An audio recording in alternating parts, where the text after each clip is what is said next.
মা ডিম কষা হতে আর কতক্ষণ বাকি? এই সবে আলুটা কষা করছি।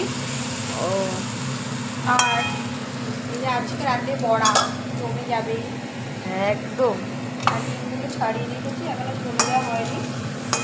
আজকে রাতে ভাবছি রুটি আর করবো না, আজকে ডিমের ঝোল আর ভাতই করবো। আর ভালো লাগছে না রুটি করতে, সত্যি আজকে আর ভালো লাগছে না।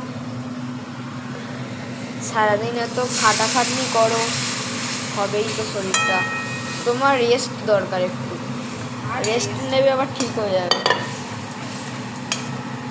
এই ডিমের ঝোলটা এখন শুধু, তারপরে গরম গরম ভাতের সাথে সার্ভ করবো।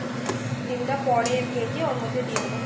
হ্যাঁ, আমি বেশিরভাগ সময় ডিমটা ভাজি না, ডিমটা না ভাজলেও হয়। ডিমটা ভাজতে কোন হাডি হাডি হয়ে যায়, ওই জন্য এই গরম ঝোলটা ফুটছে, এরকম ডিমটা দিয়ে দেবো। আর ডিমটা দারুণ লাগে খেতে, ডিমটা একটু নরমও থাকে আর টেস্টও হয় দারুণ, অসাধারণ লাগে খেতে।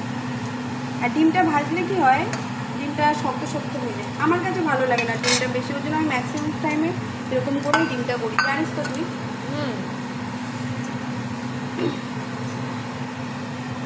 ঠিক আছে বন্ধুরা, আমার রাতের মেনু আজকে এইটা।